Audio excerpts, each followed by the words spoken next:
देश की बात सुनाता हूं मैं आपका स्वागत करता हूं और आज मैं आपको देश के फूड म्यूजियम लेकर चलूंगा। आप कहेंगे कि ये क्या है, पहली बार सुन रहा हूं। मैंने आज देश की मिठाइयों की दुकानों की कहानियां बहुत सारी इकट्ठा की हुई हैं, इसलिए आपका जो कैलोरी काउंट है बहुत बढ़ने वाला है। ऐसी दुकानें जो 100 साल से भी ज्यादा पुरानी हैं, इन दुकानों में भारत के स्वाद का इतिहास दर्ज है। यहाँ मिठाई नहीं, भारत के भोजन का इतिहास, भूगोल, अर्थशास्त्र, मनोविज्ञान और टेक्नोलॉजी भी मिलेगी। गुड़ का मिठाई से गहरा रिश्ता होता है। तो फिर हो जाओ तैयार भारत की स्वीट साइंस के लिए, साथ में देखते हैं।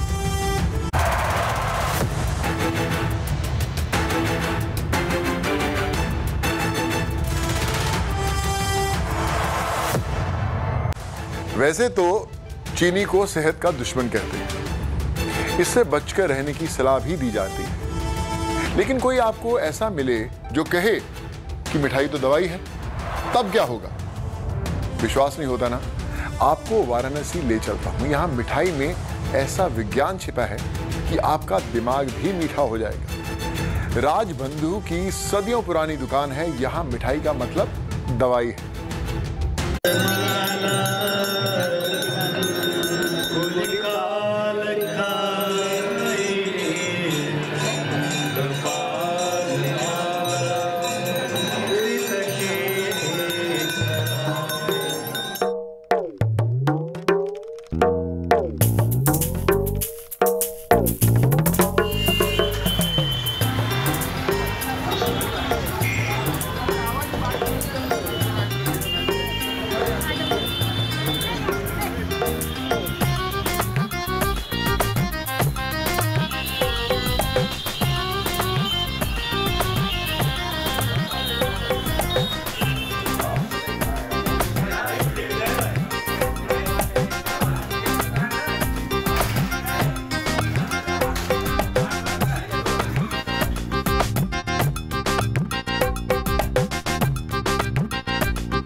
बनारस शब्द से आप समझ सकते हैं कि बनारस में कितना रस हुआ है। बनारस का अपना रस है और इस रस में डूबने के लिए, इस रस से सराबोर होने के लिए दुनिया भर के लोग आते हैं। पूरी दुनिया से लोग बनारस आते हैं इस रस में डूबने के लिए। और साथ ही साथ यहाँ जो आध्यात्म का रस है, जो संस्कृति का रस है, जो धर्म का रस है, उसके साथ साथ एक स्वाद का रस है। वह स्वाद का रस बनारस का सबसे अद्भुत है, सबसे निराला है, सबसे अलग है।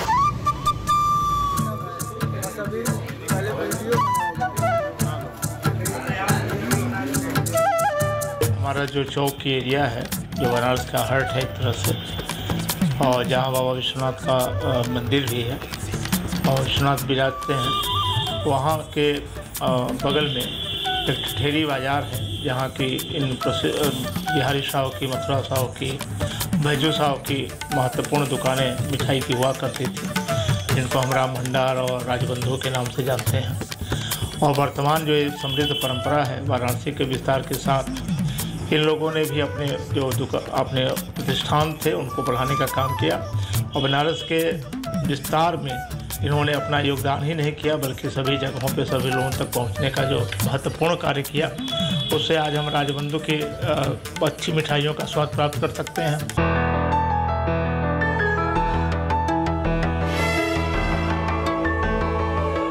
राजबंधु का पुराना इतिहास ये है कि आज ये चौथी पीढ़ी चल रही है। ये सन 1887 से इसकी नींव श्री मथुरा प्रसाद ने रखी और इसके बाद श्री बचानू साव और इसके बाद श्री राजीव कुमार गुप्ता और इस समय चंदन कुमार गुप्ता इसकी देखभाल कर रहे हैं।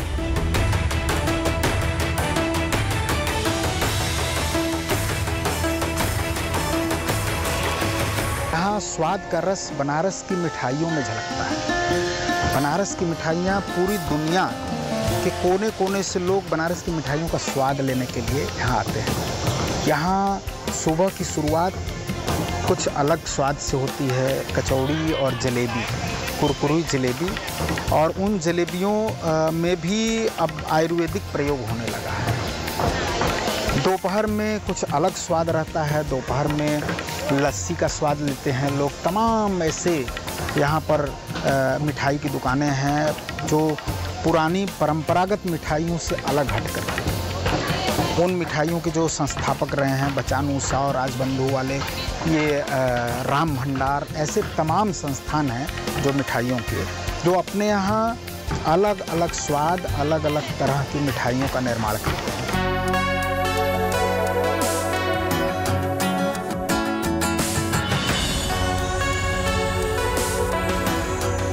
ये दुकान इतनी प्राचीन हो चुकी है, 135 साल इस समय हो चुके हैं। आज़ादी के पहले यहाँ पे बहुत से आज़ादी के दीवाने जो घूमते फिरते थे, लुकते छिपते थे, आते थे। और उसके बाद जब आज़ादी मिली तो लाल बहादुर शास्त्री, इंदिरा गांधी, जवाहरलाल नेहरू, ये सब लोग जितने भी प्रधानमंत्री हैं हमारी दुकान पे आके हमारी मिठाई का स्वाद चखा है। इस समय आज़ादी की ललक सबके हृदय में दौड़ रही थी और तिरंगे का प्रचार हो रहा था, तो उस समय बहुत पाबंदी थी। और इस कारण से जब तिरंगे की पाबंदी थी तो हमारे श्री मथुरा प्रसाद साव और उस समय श्री बचानू भैया ने एक मिठाई का प्रयोग किया जो 3 रंग में बनी हुई थी। वो 3 कलर के तिरंगे की कलर की ये मिठाई लोगों को 1-1 पीस, 2-2 पीस वितरित की जाती थी क्षेत्रों में जाके, और बताया तिरंगे का हमारा ये प्रकार है और हमारे तिरंगे का ये रंग है। और यही बाद में ये तिरंगा आज एक मशहूर हुआ है।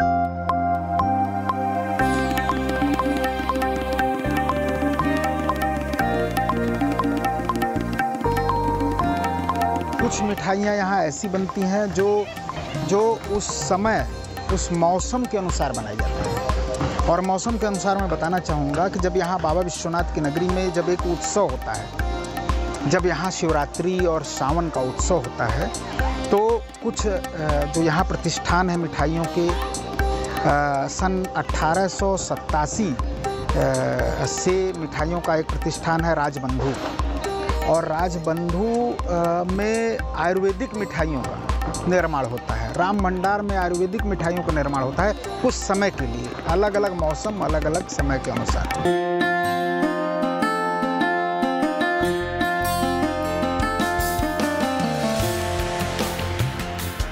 हमने पौष्टिकता मिठाई के लिए, जैसे काजू बादाम पिस्ता की मिठाई तो पौष्टिक है ही है, हम लोगों ने अधिकतर क्या किया, आयुर्वेद के रूप में भी मिठाइयाँ प्रयोग किया है। जैसे कि हर्बल की गुझिया बनाया है, पालक का रस निचोड़ करके पालक की मिठाइयाँ बनाई है, चुकंदर का रस निकाल करके चुकंदर की मिठाइयाँ बनाई है।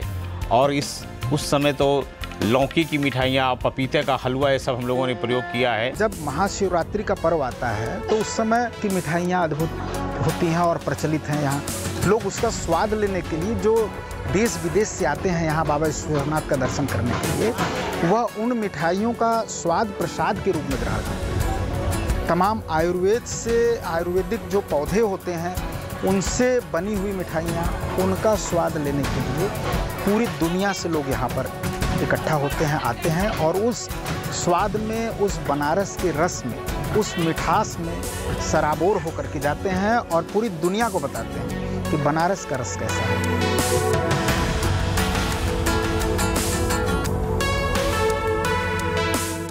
मिठाइयों की आवश्यकता के अनुसार उसका रेट, दाम हर वर्ग के लोगों के लिए हम लोगों ने ऐसा रखा है, ऐसी मिठाइयाँ बनाई हैं कि जिससे हर वर्ग के लोग मिठाइयाँ खा सकें।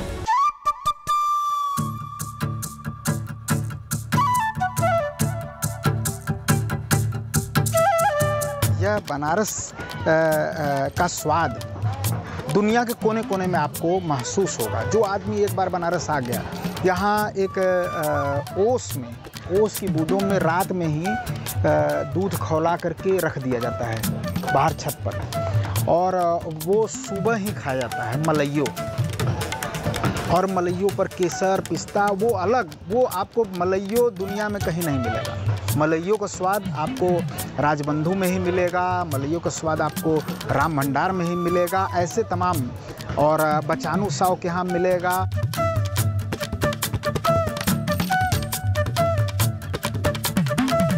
जैसे मौसम आता है उस हिसाब से मिठाइयों की तासीर या मिठाइयों का स्वाद भी धीरे धीरे जैसे कम होता जाता है, बढ़ता घटता रहता है। तो उत्तरायण है या दक्षिणायन है, उस समय भी लोगों को उसी हिसाब से मिठाई बनाई जा रही है।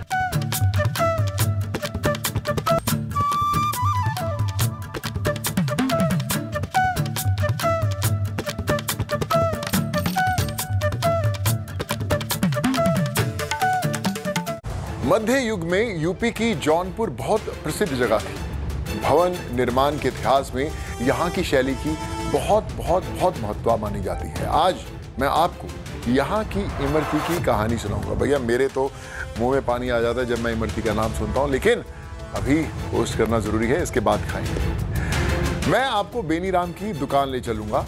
इस शहर में है, कई 100 साल से इमरती बना रहे हैं। इस इमरती में भारतीय संस्कृति का रस है, हिंदुस्तान के स्वाद का इतिहास है, आयुर्वेद की समझ है। खाने की चीज में आपकी जुबान के साथ दिमाग के लिए भी पौष्टिक ज्ञान है।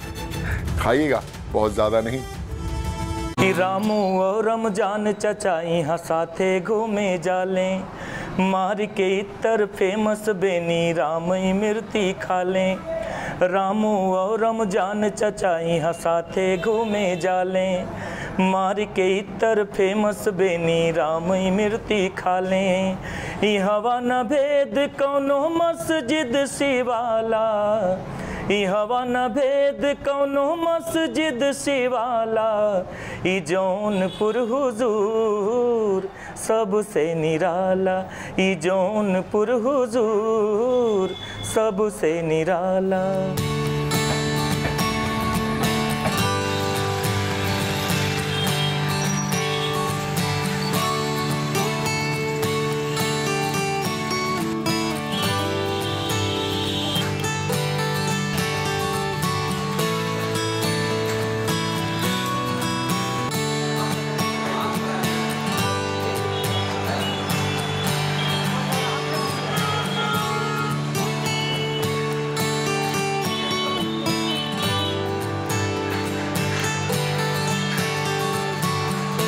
ये पर्व 165 साल पुरानी है। इस्टेब्लिश हुआ है हमारे पुरखों ने, दादा परदादा लोगों ने 1855 में ये दुकान को खोला।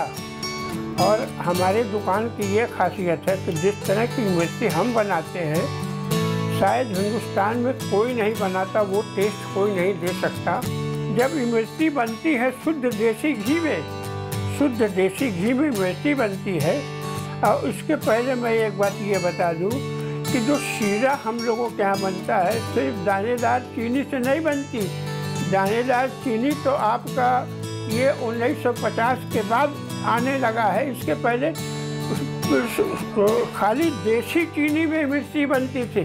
तो उसके बाद जब दानेदार चीनी आने लगा है, तो दानेदार चीनी 50% और 50% देसी चीनी मिला के जो शीरा बनता है, और उसमें इमरती बनने के बाद जब शीरे में भिगोया जाता है, तो एक इमरती को 5 मिनट या 4 मिनट से ज़्यादा हम नहीं डालते उसमें, क्योंकि इससे ज़्यादा डालेंगे तो वो हलवा हो जाएगा। तुरंत निकालते हैं। और हमारी इमरती आप 1 हफ्ते 10 दिन तक खा सकते हैं, खराब नहीं होगा।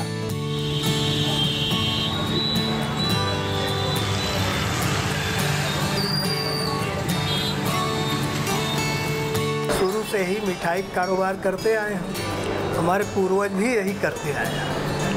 तो वही लोग 1855 में 2 भाई बेनीराम देवी प्रसाद, दोनों लोगों ने इमरती बनाने का काम शुरू किया।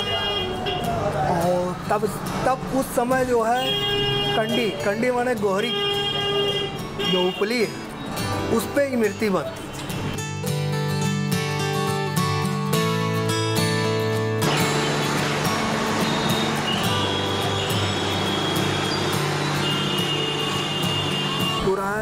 दाल और देसी चीनी, देसी घी। सबसे बड़ी चीज़ पुरानी पद्धत से हम लोग बनाते हैं, लकड़ी के आंच पे ही बनाते हैं। अभी इसमें मशीन का कोई प्रयोग नहीं हुआ है, सिल पे पिसाई और लकड़ी के आंच पे बनना है। शुरू में इसे हम लोगों ने यही सोचा कि क्वालिटी बनी रहे, क्वालिटी से समझौता नहीं करें, और बाकी जो भी दाम पड़ेगा उससे कोई फर्क नहीं पड़ता। इसमें हम लोग पहले जैसे नई और पुरानी दाल का आज भी मिक्सिंग करते हैं, लेकिन पहले नदी में धुली जाती थी, तो नदी में धुलने का एक अलग टेस्ट होता था। हम लोग चौथी पुश्त में हैं, हमारे लड़के लोग 5वीं पुस्त में हैं। शुरू से ही हम लोग इसी तरह करते चले आए। सुना है कि पंडित जवाहरलाल नेहरू जब आए थे किला में तो उनको भी इमरती खिलाई गई थी। उसके बाद इंदिरा गांधी ने भी उसको पसंद किया था।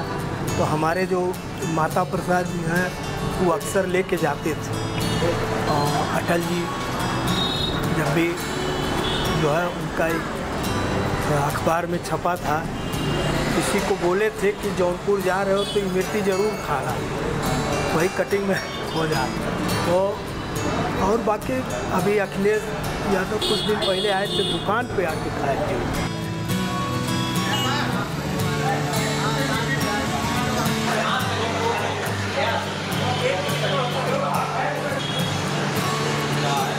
इसको हम लोगों ने परंपरा में जो है इसको स्वीकार किया है।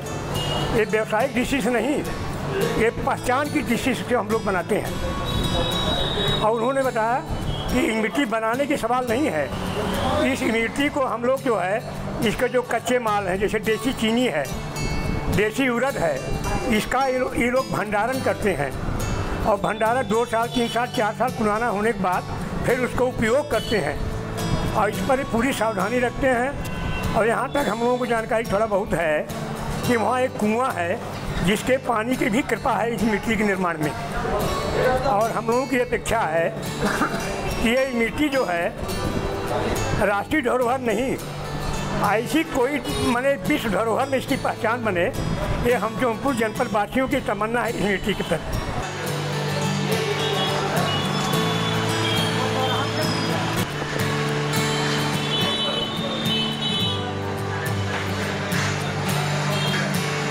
आप खाइए तो कभी कभी आपको लगेगा कि ये मिर्ची शहद में भिगोई गई है, इतना बढ़िया स्वाद उसका। और अन्य जगह की जो मिर्ची रहती है दूसरे दिन आप खाएंगे तो आप खा नहीं सकते, कुरूर कुरूर करेगा। हमारी मिर्ची मलाई की तरह आप खा सकते हैं, चाहे आपको दांत हो चाहे ना हो।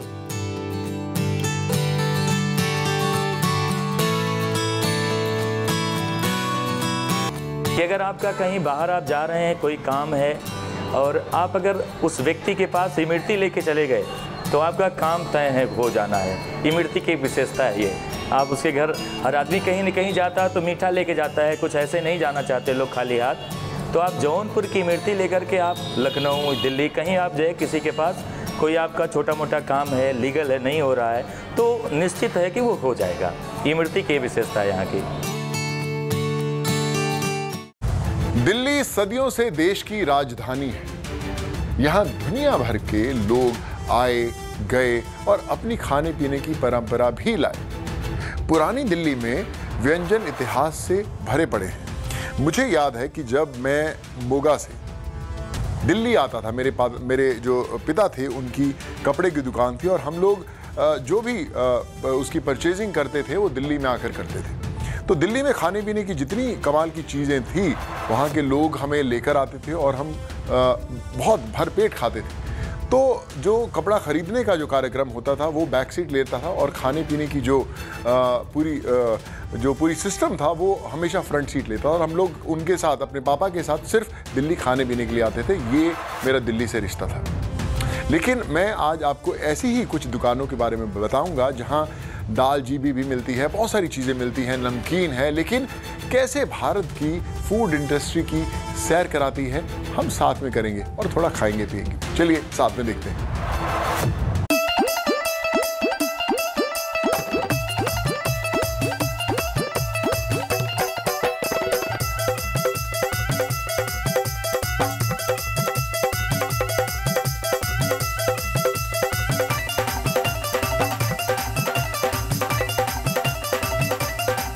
खाने पीने का शौकीन तो हर कोई होता है, लेकिन आज आपको देश की सबसे पुरानी नमकीन की दुकान पर लेकर चलते हैं।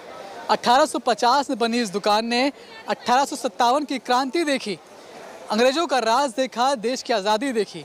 यहाँ तक कि पूर्व प्रधानमंत्री अटल बिहारी वाजपेयी खुद चलकर यहाँ पर नमकीन लेने के लिए आते थे। इंदिरा गांधी के घर यहाँ से नमकीन की डिलीवरी होती थी। तो जब इतने मशहूर और बड़े बड़े लोगों ने इस नमकीन का स्वाद लिया है तो आइए थोड़ी सी आपको भी टेस्ट करवाते हैं।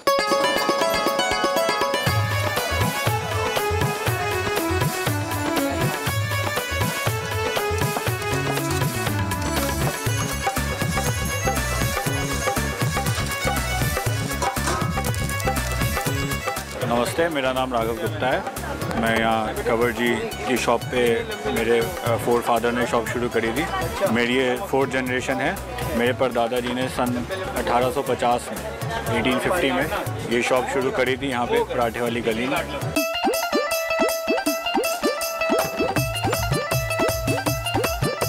पहले जो दादाजी हैं वो स्ट्रीट्स पे बेचते रहे नमकीन अपना। दाल मोठ जो है हमारी वो फेमस है। तो मसूर और ये सब इसका मिक्स होता है, दाल बीजी बोलते हैं, दाल मोठ भी बोलते हैं कई लोग। उसमें जो हमारा मसाला है बेसिकली दाल मोठ का, वो उसमें काफ़ी चीज़ें जाती है, प्योर चीज़ें जाती हैं। और जो हम गरम मसाला की क्वालिटी भी जो यूज़ करते हैं वो काफ़ी एक्सपेंसिव होता है और घी में बनाते हैं।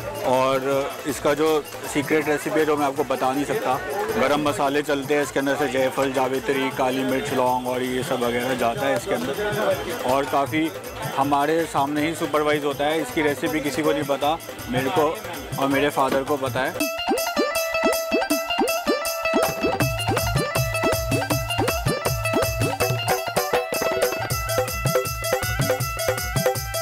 फेमस हस्तियाँ भी यहाँ पे आती रही हैं, जैसे श्री हमारे पूर्व प्रधानमंत्री अटल बिहारी वाजपेयी जी भी यहाँ का जायका काफ़ी पसंद करते थे, क्योंकि वो सेंधा नमक ही खाते थे खाने में और हमारी नमकीन में सेंधा नमक ही डलता था। तो अटल बिहारी वाजपेयी हमारे नमकीन मिठाई के काफ़ी शौकीन थे। जब वो ज़्यादा पॉपुलर हो गए तब वो भेज के किसी से मंगवाते थे, नहीं तो वो स्वयं ही पहले खुद यहाँ आया करते थे। और श्री इंदिरा गांधी जी के अभी हमारी पिस्ता लॉज और बादाम लॉज पहले काफ़ी जाया करती थी। और अभी भी काफ़ी नेताओं में हमारी जो हस्तियों में काफ़ी हमारा जो स्वीट्स और नमकीन है वो काफ़ी पॉपुलर है।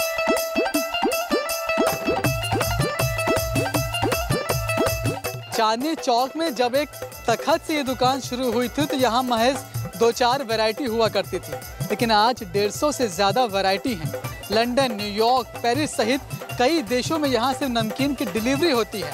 बहुत कुछ बदल गया, लेकिन नहीं बदला तो यहाँ की दाल बीजी नमकीन का स्वाद। इसकी वजह है यहाँ के मालिकों ने इसमें पड़ने वाले मसालों की रेसिपी हमेशा एक सीक्रेट बना के रखी। लेकिन स्वाद के दीवानों को भला किसी सीक्रेट से क्या मतलब।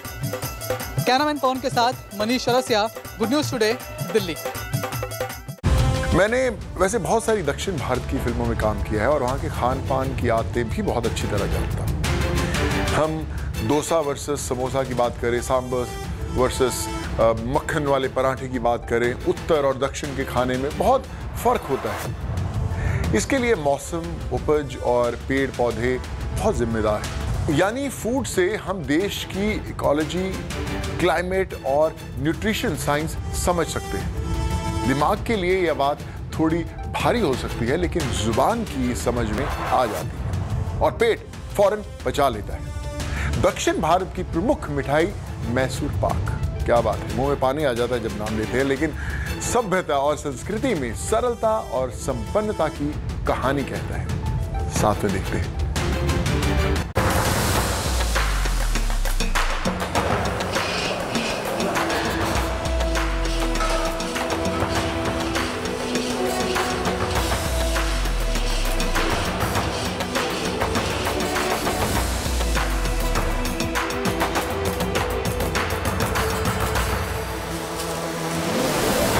All about sentiment. Okay, and initially it was started in Chikbalapur, my native, about 100 years ago. We have customers who tell us, I mean, it's over 100 years, and we have a record of about 110 years, 5 to 10 years. So this was started by my grandfather, Mr. V.A. Venkatachalapati Setti. So he's very fond of sweets. He had a sweet tooth. So at the age of 16 is when he got into this business.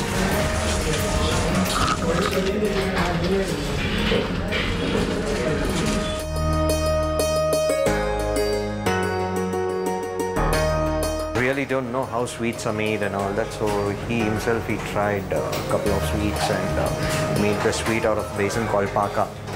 Okay, and then I mean over a period of time, other state people who used to buy it from him. Initially Karnataka was called Mysore State. Okay, so that is when this got its name as Mysore Pak.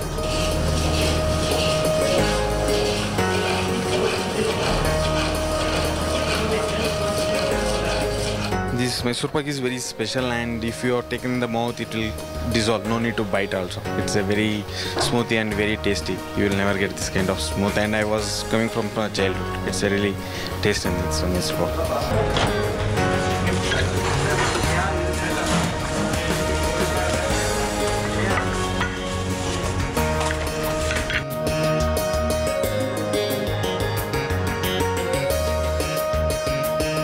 Cooking style, that's the technique, what we have, how the basin is cooked in the ghee. Okay, and giving it the right temperature and giving it the ghee at the right time, and so that let the basin cook in the kadai. So this is what plays an important role, and the cooking plays a very important role.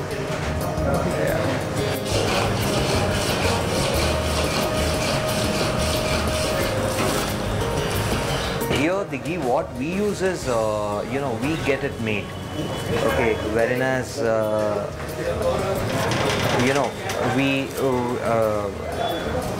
we give them the melting.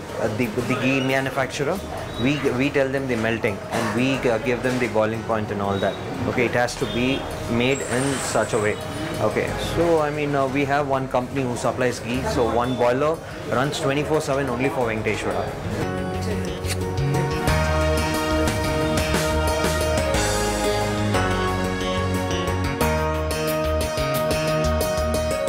One thing I'll tell you, this Mysore Pak is actually invented by my father. Before that, in all the places they were doing the Mysore Pak, not like this way. And that hard one and pores and all that.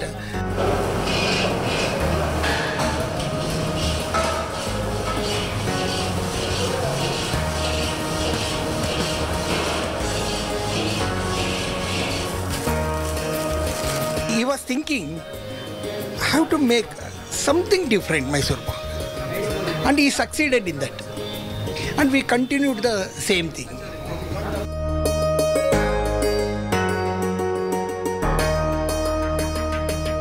दिल का रास्ता पेट से होकर जाता है, ये हम सब ने सुना है, लेकिन पेट का मोशन ठीक रहे तो दिल दिमाग का इमोशन भी मजेदार रहता है।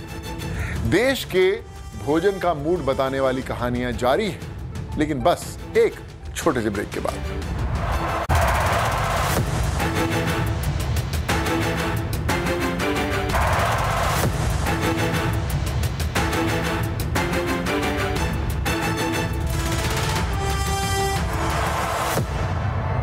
चलिए अब आपको आगरा ले चलते हैं। मुगलों का बनाया किला है, ताजमहल है, यमुना जी भी है, लेकिन यहां एक मिठाई की दुकान भी है जिसका नाम है भगत हलवाई। इस दुकान में 271 साल का पुराना भारत का स्वाद है।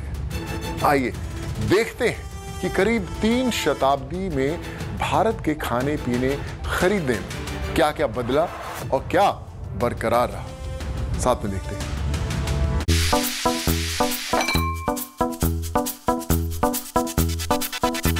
मैं राजकुमार भगत हलवाई प्राइवेट लिमिटेड का डायरेक्टर। हम लोगों की दुकान की स्थापना संवत 1795 में हुई थी, ऐसा बड़े लोगों से पूर्वजों से पता लगा रहा।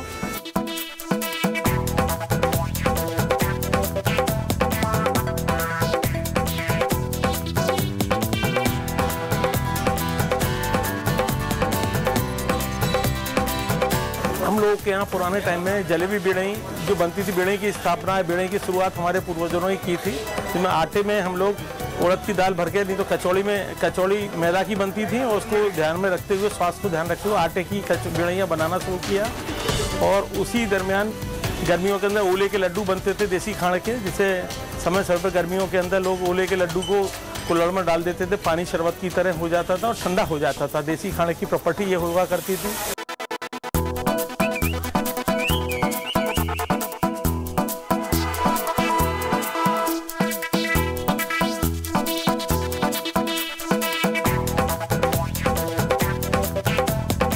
जैसे जैसे समय बदलता गया वैसे वैसे अपग्रेड होते गए। उस टाइम में तो जमुना जल का इस्तेमाल होता था, कंडे की उपलों से ही भट्टी पे काम हुआ करते थे, फिर लकड़ी पे काम हुआ, फिर पक्के कोयले का हुआ, अब गैसों पे काम हो रहा है।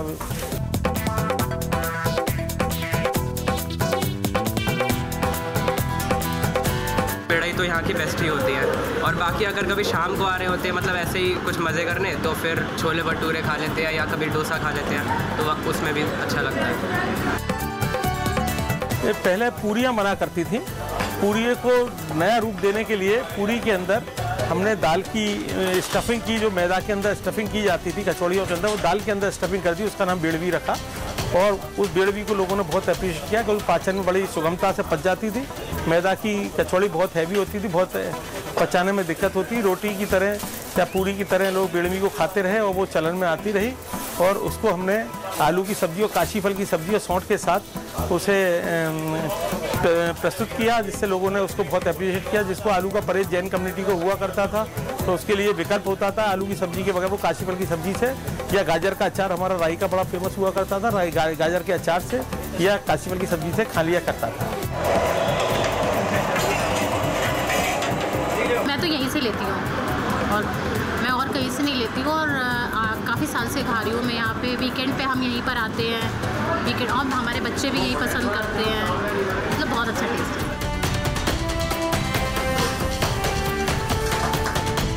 आलू उबले हुआ आज की डेट में हम लोग सब्जी बनाते हैं, उबाल के आलू को बनाते हैं, फिर छिलते हैं। पुराने टाइम में कच्चे आलू की सब्जी बना करती थी और छिलका समेत ही आलू की सब्जी बनाया करते हैं। उस छिलके का प्रॉपर्टी का अब यूरिया खाद या खादों की जो व्यवस्था है, वो सब्जी की जो व्यवस्था है आलू की, वो बात नहीं रही। पुराने टाइम में सब देसी खाद से काम में होता था, ऑर्गेनिक सब्जियां हुआ करती थी, उसका स्वाद बहुत होता था, इसलिए वो छिलकों को भी हटाते नहीं थे और छिलकेदार सब्जियों से बना करती थी। और कुल्हड़ों का सेवन होता था, पत्तल पे ही सर्विस होती थी, लकड़ी के चम्मच इस्तेमाल की जाती थी और मिट्टी के नादों के अंदर कोई मेटल के अंदर सब्जी को नहीं रखते थे, जिस तरह कोई मतलब जिससे किसी तरह का कोई मेटलिक कोई नुकसान हो, मिट्टी की नादियों में बना के तैयार करते थे, उसी से सर्व करते थे। ये सब उसी तरह की व्यवस्था थी। समय बदलता गया, सबकी अपग्रेड हम लोग करते रहे। अब ये सब चीज़ें एक सपने की सी बातें हो गई हैं जो अब देखने को भी नहीं मिल रही हैं।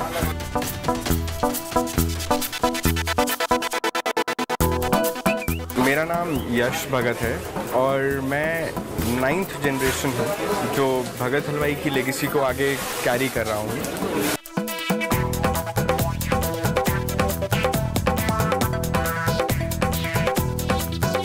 फिलहाल हम लोग ग्लूटेन फ्री प्रोडक्ट्स और शुगर फ्री प्रोडक्ट्स पे काम कर रहे हैं, जिसकी बहुत ज़्यादा डिमांड है मार्केट में। लोगों के दिमाग में एक मिथ है कि मिठाई खाने से बहुत सारी प्रॉब्लम होती हैं, बट उसका सच ये है कि अगर आप कोई भी चीज़ एक्सेस में खाते हो वो नुकसान करती है। Everything in excess harms you.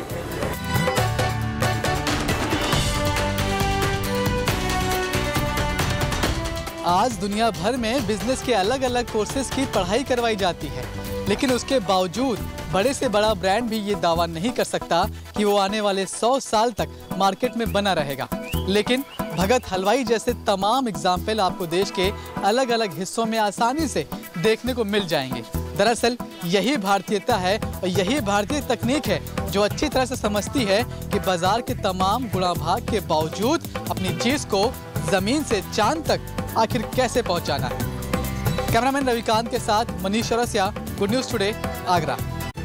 उत्तर भारत में दूध और खोए की मिठाई का चलन है, दक्षिण में अन्न से बनी मिठाइयों का। तो पश्चिम बंगाल में छेने की मिठाई का चलन है। बंगाल और उड़ीसा में रसगुल्लों पर कब्जा किया हुआ है, उसकी लड़ाई भी लड़ चुके हैं। बंगाल में एक बार कांग्रेस की सरकार इसलिए गिर गई क्योंकि उनके मुख्यमंत्री ने दूध से छेना बनाने पर बैन लगा दिया। बताओ भैया, ऐसा भी होता है। भारत में खाने की पॉलिटिक्स भी होती रहती है, इकोनॉमी तो खैर इसके इर्द गिर्द ही चलती है। तो अब आपको कोलकाता के फूड म्यूजियम की सैर कराते हैं। जरा ध्यान से समझिए भैया, कोलकाता है।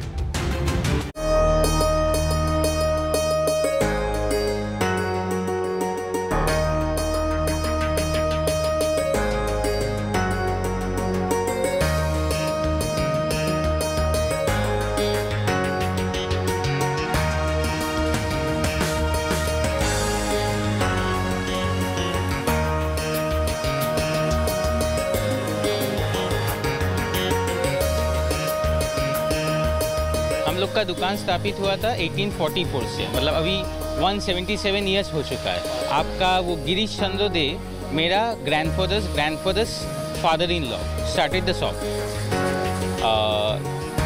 उसका पहले भी मिठाई बेचते थे हम लोग, मतलब उनका पिताजी गिरीश चंद्र दे का पिताजी महेश दे बोल के वो ठेला में मिठाई बेचा करते थे।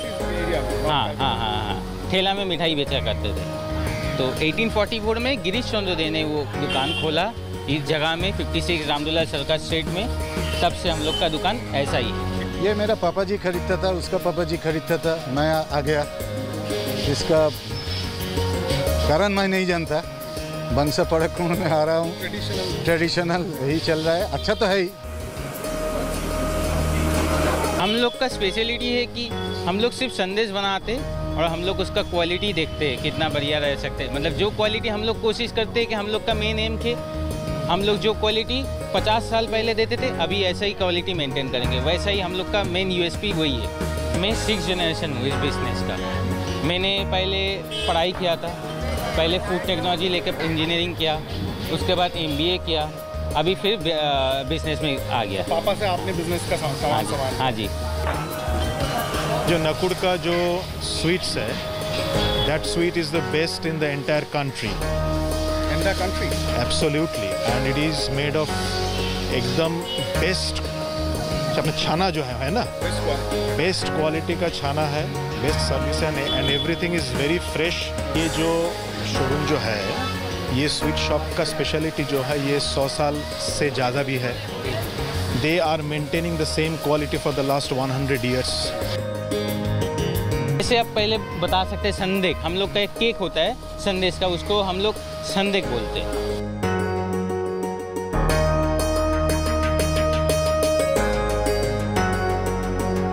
जैसे अमिताभ बच्चन का लड़का जब अभिषेक बच्चन का शादी हुआ, तब ऋतिपूर्ण घोष हम लोग का डायरेक्टर, बंगाली फेमस डायरेक्टर, वो मिठाई लेके गए थे उनका शादी में। मुंबई लेके गए थे।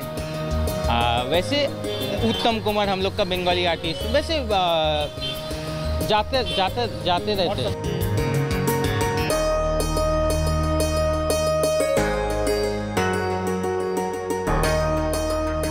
हम भवानीपुर से आया है, साउथ कलकत्ता से, नकुड़ का मिष्टी खरीद करने के लिए। यह बहुत पुराना दुकान है, सप्ताह एक दिन में आता है, सारा हफ्ता आता है, एक दिन यहाँ से ले जाता है। क्वालिटी अच्छा है, प्राइस तो ठीक है, और बहुत फेमस भी है। फेमस तो जरूर है, सारा कोलकाता का पता है, बहुत पुराना दुकान है, इसलिए नकुड़ में आता है। सचिन का नाम में संदेश है, एक सौरभ का नाम पे संदेश है, मतलब वो इतना फेमस है, उतना अच्छा खेलते हैं इंडिया के लिए, इसलिए हम लोग उनका नामकरण किया था उनसे।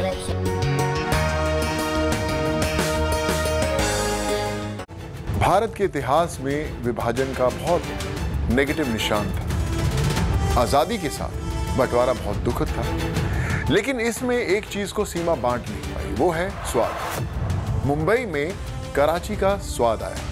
ये मिठाई कैसे अखंड भारत का स्वाद देती है, आइए साथ में।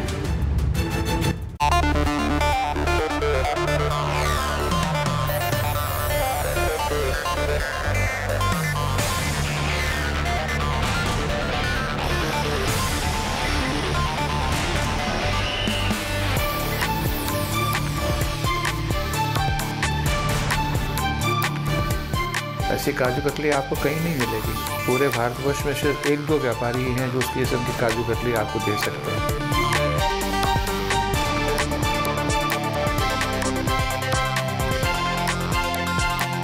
मेरा नाम भारत भूषण बहल है। हमारी कंपनी का नाम पंजाबी चंदू हलवाई कराची वाला है। 1896 में मेरे दादाजी ने कराची में इस कंपनी को प्रारंभ किया था। पाकिस्तान बनने के कारण हम कराची से, मेरे पिताजी सेठ सरदार जीवत लाल जी बम्बई में आ गए। बम्बई में आने के बाद उन्होंने इस व्यापार को यहाँ पर बढ़ाया। पिछले 40 सालों से बम्बई में हमारी 11 दुकानें हैं और उससे हम सारे बम्बई को मिठाई और नमकीन इत्यादि का वितरण करते हैं।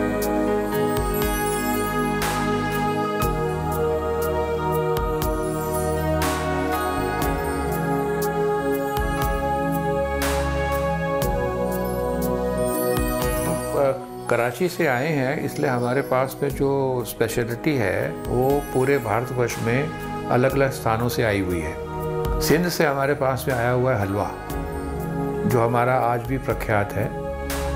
और बम्बई में हमने जो ले लिया था पतला गोल्डन हलवा, वो भी एक हलवे का एक स्वरूप है। इसके सिवाय हमारे यहाँ मशहूर काजू कतली है, मोतीचूर लड्डू है, बंगाली मिठाई है। कुल हमारे पास में 10 डिविजन्स हैं कारखाने में।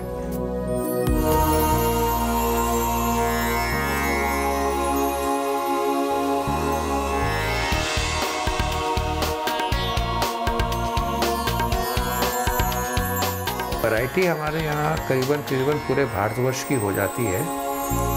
गुजरात का हमारे यहाँ जामनगरी मैसू है, तो दक्षिण भारत की कुछ वैरायटियों को छोड़ के ऐसा कोई भी मिठाई नहीं होगी उत्तर भारत में या मध्य भारत में जो हमारे यहाँ आपको नहीं मिलेगी। बम्बई में आने के बाद भी हमारे कारीगर जो हैं वो वहीं से आए हुए हैं, उनके खानदान के बेटे, उनके पोते, नए लोग भी जुड़े हैं। तो क्वालिटी कंट्रोल जो कारखाने में हमारा रहता है वो काफ़ी ऊंचे स्तर का है, इसलिए हमारी मिठाइयाँ शुद्ध हैं, स्वादिष्ट हैं और सब लोगों को पसंद आती हैं।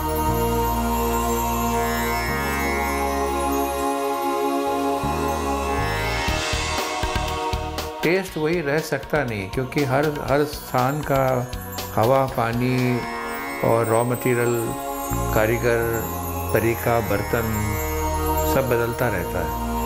तो जो अगर कोई इस समय बहुत पुराने लोग कराची के जीवित हों और वो खा के कह सकते हैं कि आपका मिठाई में कितना अंतर है, पर वो उस चीज़ को बना पाना किसी के लिए भी संभव नहीं है, क्योंकि हर स्थान का जो रॉ मटेरियल का, कारीगर का जो परिवर्तन होता है उसमें थोड़ा थोड़ा अंतर तो आता है।